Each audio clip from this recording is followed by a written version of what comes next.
Good morning children. कल आपने कर्ण नामक पाठ के अंतर्गत कर्ण के बारे में जाना। आज मैं आपको द्रोणाचार्य नामक पाठ पढ़ा रही हूँ। बच्चों, द्रोणाचार्य इनके गुरु थे पांडवों और कौरवों के। ठीक है, पहले इन्होंने कृपाचार्य से शिक्षा पाई थी, उसके बाद द्रोणाचार्य से। ओके, तो अभी मैं द्रोणाचार्य के बारे में आपको इस पाठ के अंतर्गत बताने जा रही हूँ। आचार्य द्रोण महर्षि भरद्वाज के पुत्र थे।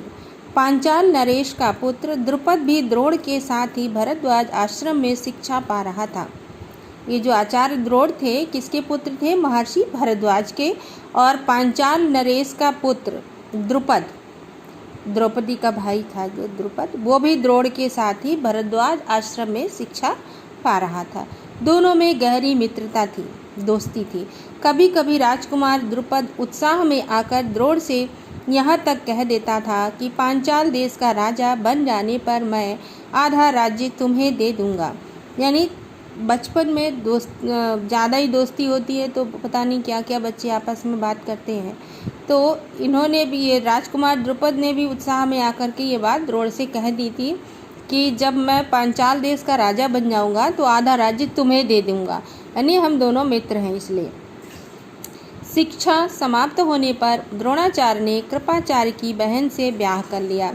और जब इनकी शिक्षा पूरी हो गई तो द्रोणाचार्य ने कृपाचार्य की बहन से शादी कर ली, विवाह कर लिया। उससे उनके एक पुत्र हुआ जिसका नाम उन्होंने अश्वत्थामा रखा। उनसे एक पुत्र भी हुआ उनके, और जिसका नाम उन्होंने अश्वत्थामा रखा। द्रोण अपनी पत्नी और पुत्र को बड़ा प्रेम करते थे। द्रोण बड़े गरीब थे। वो चाहते थे कि धन प्राप्त किया जाए और अपनी पत्नी व पुत्र के साथ सुख से रहा जाए। बच्चों, कोई भी हो, वो अपनी पत्नी और पुत्र को बहुत प्यार करता है तो फिर उसे ये लगता है कि कैसे भी उनको कितना भी सुख दे दिया जाए, कितना सुख दे दिया जाए। तो वो भी हमेशा धन प्राप्त करने के लिए लगे रहते थे कि कहाँ से धन मिल जाए। उन्हें खबर लगी कि परशुराम अपनी सारी संपत्ति गरीब ब्राह्मणों को बांट रहे हैं, तो भागे भागे उनके पास गए। लेकिन उनके पहुंचने तक परशुराम अपनी सारी संपत्ति वितरित कर चुके थे। इनको ये पता लगा कि परशुराम जो है अपनी सारी संपत्ति जो है गरीब ब्राह्मणों में बांट रहे हैं। तो ये भी भागे भागे वहाँ पर गए। लेकिन जब तक ये वहाँ पहुँचे तब तक वो अपनी सारी धन संपत्ति बांट चुके थे और वन गमन की तैयारी कर रहे थे, और वन जाने की वो तैयारी कर रहे थे। द्रोण को देखकर वो बोले, ब्राह्मण श्रेष्ठ, आपका स्वागत है। अब इन्होंने कहा कि हे ब्राह्मणों में श्रेष्ठ, मैं आपका स्वागत करता हूँ। मेरे पास जो कुछ था वो मैं बांट चुका हूँ।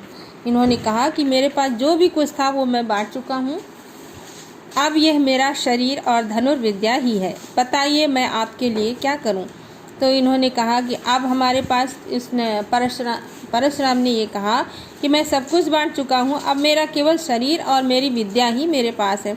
बच्चों, कहते हैं ना, धन जो विद्या रूपी धन है वो कभी ना उसको कोई चोर चुरा सकता है, यानी अपने से कोई अलग नहीं कर सकता। हम उसको दे सकते हैं। ये विद्या रूपी धन जो होता है ये खर्च करने से बढ़ता है, और अगर इसको इकट्ठा करो तो ये घटता है। यानी अगर आप किसी को देंगे तो आपकी बुद्धि बढ़ेगी। और जो विद्या, तो इन्होंने कहा कि अब मेरे पास कुछ भी नहीं है, मेरे पास मेरा शरीर है और मेरी विद्या है।